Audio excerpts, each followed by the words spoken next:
Bienvenidos nuevamente a la serie que la UDUAL ha establecido ya desde hace algún tiempo, que hemos intitulado Nuestros Rectores Hablan. En esta ocasión con el doctor Carlos Jesús Delgado. Él es el rector de la Multiversidad Mundo Real Edgar Morán. Rector, bienvenido. Buen día. A la serie de la UDUAL. Rector, una consulta. ¿Por qué una multiversidad? ¿Cuál es la razón de existencia? El término multiversidad tiene muchas acepciones, usos, anterior al surgimiento de la multiversidad de Edgar Morán. Se adopta este nombre de multiversidad y no de universidad porque se pretenden enfatizar dos aspectos. El primero, la proyección de fomento de una inteligencia general al lado de la inteligencia especializada que corresponde a las diferentes especializaciones. Y segundo, la intención de que entren a esta multiversidad pues las diversas circunstancias del mundo real para darle respuestas. Esas son las dos causas que motivan el uso de este término en el caso específico de multiversidad de Morán. ¿Cómo podemos entender la transformación de la universidad en el siglo XXI a través del pensamiento complejo? Pues, ¿cómo nos ayuda el pensamiento complejo a entender esta nueva circunstancia de las... La idea de la complejidad es la idea del entretejido. La especialización va en la dirección de conocer a detalle segmentos del tejido del mundo. El pensamiento complejo ayuda entonces a retomar una de las funciones fundamentales de la universidad, que es la de extender a la sociedad los valores de la problematización, del conocimiento científico, de la pregunta. Esta función de la universidad se ha visto históricamente un poco mermada por el hecho de que la diferencia entre el pensamiento cotidiano, la vida cotidiana de las personas y el conocimiento especializado, la especialización universitaria, pues automáticamente generan una distancia. El pensamiento complejo es una de las formas de establecer un vínculo más cercano y acortar esa distancia entre el pensamiento teórico, el pensamiento práctico, elaborado y fundamentado desde la ciencia y la vida universitaria y las realidades del mundo en que viven las personas. Ese es un lado del asunto. El otro punto es que el pensamiento complejo aboga por simultáneamente formar la inteligencia general, contribuir a la formación de la capacidad general del ser humano para plantearse y solucionar problemas, y la capacidad especializada de plantear cierto tipo de problemas. De manera que un egresado universitario no solo tenga una profesión, sino que también tenga una vida. Esa es una idea muy importante del pensamiento complejo, específicamente en la vertiente de Edgar Morán, puesto que muchas veces la especialización y el trabajo de formación universitaria nos compromete tanto con la vida profesional que dejamos de apreciar la diversidad de la vida humana. A veces en el aula universitaria podemos hacer una pregunta muy sencilla al estudiante: ¿cuál fue la última vez que estuviste en el teatro? ¿Cuál fue la última vez que apreciaste las obras de arte? ¿Cuál fue la última vez que pensaste entre los vínculos que hay entre los problemas científicos más profundos y el arte? Y el pensamiento complejo contribuye a establecer esos vínculos. Es decir, es una concepción del mundo que ve el mundo como un gigantesco entretejido del cual necesitamos la especialización para conocer los hilos y los detalles de lo inmediato, conocerlo a profundidad, pero no podemos perder la perspectiva de totalidad. Y la perspectiva de la totalidad incluye también el vivir. Es decir, al final, digamos que la idea más profunda de la educación es ayudarnos a que aprendamos a vivir para que podamos tener una vida plena, ¿no? Esas son, creo que, algunas ideas del pensamiento complejo que contribuyen a la obra universitaria. Es curioso porque el nombre de pensamiento complejo como que da la impresión de algo que no es asequible fácilmente. Sí, pero el propósito es exactamente lo contrario. Bueno, el propósito es lo contrario, pero efectivamente hay un problema aquí de terminología que es chocante porque normalmente asociamos lo complejo no con lo entretejido, sino con lo complicado. Si algo es muy complejo, pues preferiríamos simplificarlo al máximo para encontrarle la solución, ¿no? Pero la idea no es de que sea complicado o artificialmente complicado, sino que nuestro mundo está interconectado, cada vez más interconectado, incluso nuestro mundo social con los procesos de globalización, y necesitamos entender la trama para poder entender los detalles. Claro. Esa es la idea básica de la complejidad.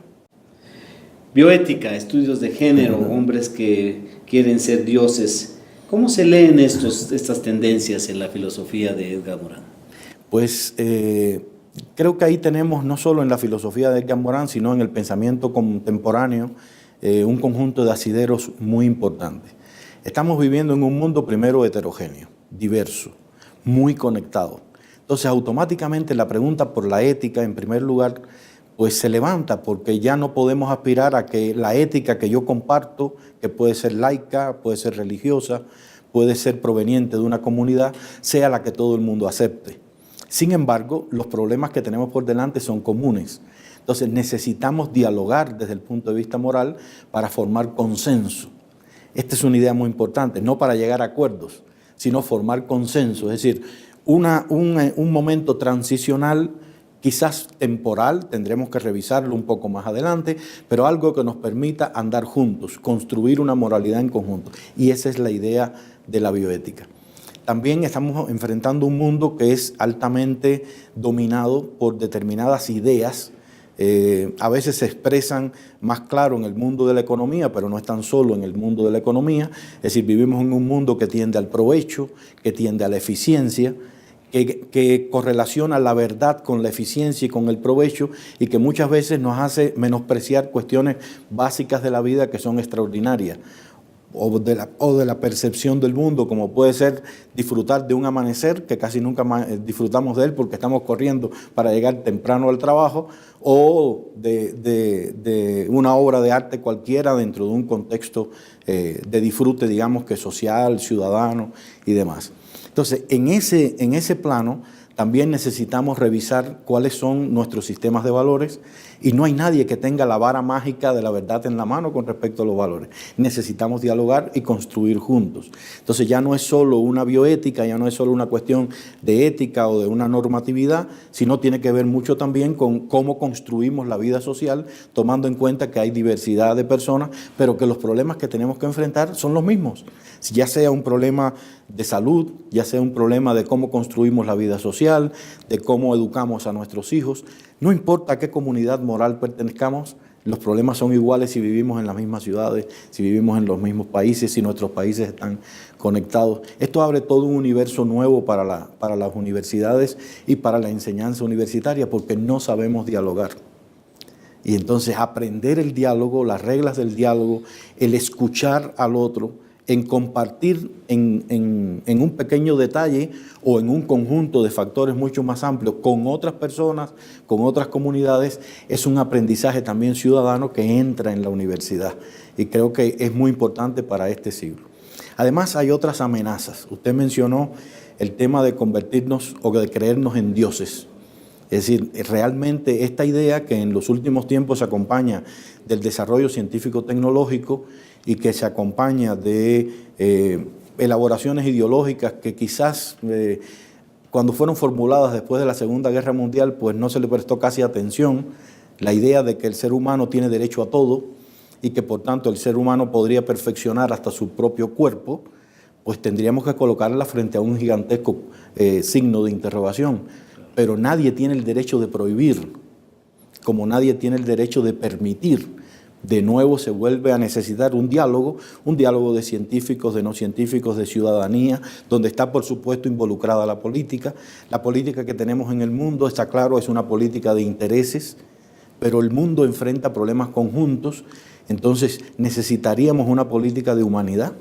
Es decir, una política que represente no los intereses de grupos, sectores, partidos, sino los intereses de la humanidad, que son generales, frente al cambio climático, frente a crisis que tienen que ver con la guerra. Es decir, hay un conjunto de problemas más allá de la diferencia política. No se trata de cuestionar a un grupo político o a otro, es el tipo de política que tenemos. Por ejemplo, hay fenómenos emergentes en la sociedad contemporánea, como son los fanatismos de todo tipo, a veces religiosos, a veces científicos, a veces comunitarios, enfrentamientos. Y este tipo de fanatismo requiere de una política de civilización. No somos suficientemente civilizados todavía en el mundo en que vivimos. Es decir, cada uno de nosotros, incluso por características hasta de orden biológico o psicológico, puede tener situaciones de ruptura total con lo que podríamos considerar un comportamiento racional. Eso se da en el tráfico todos los días, eso se da en una situación de la vida cotidiana en el hogar, y también ahí hay un área de incidencia importantísima porque toda la vida que nosotros desarrollamos es al final una vida política.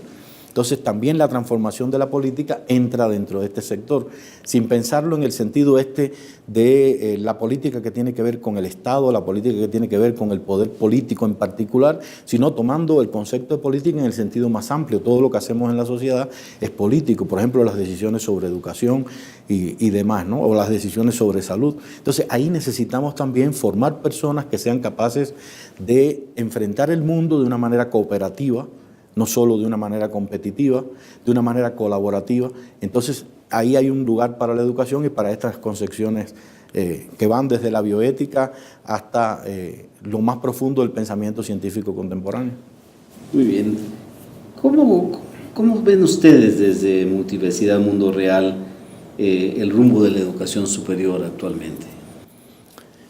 Bueno, es un rumbo incierto.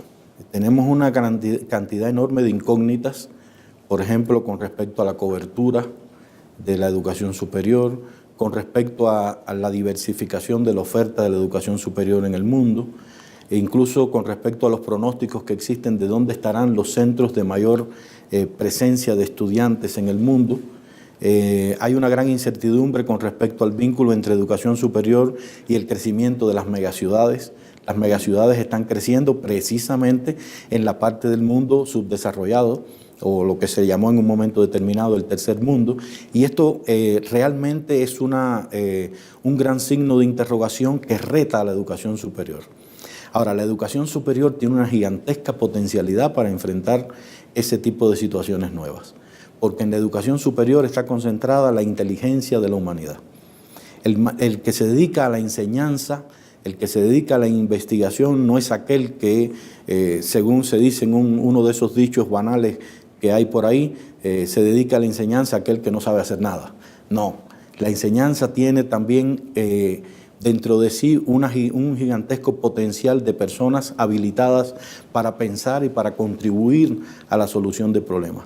Y la enseñanza universitaria en particular, porque vincula investigación y realización del proceso de enseñanza, es uno de los elementos clave con que cuenta la humanidad para poder extender valores a la cultura y para poder solucionar los problemas. Por eso yo creo que los desafíos o los retos los podemos convertir en desafíos que realmente tributen a una mejora de la educación superior, a un cambio en la educación superior y a la contribución que la educación superior puede hacer a la sociedad. Pero es un punto de inflexión. Nunca antes la humanidad había tenido que solucionar problemas de naturaleza global para los cuales no estamos preparados. Estamos preparados para solucionar problemas allí donde hay una legislación local, que puede ser nacional, que puede ser regional, pero los problemas a que nos enfrenta nuestro intervencionismo, pues fíjate que no es la naturaleza, es que nosotros hemos convertido la naturaleza en objeto de trabajo.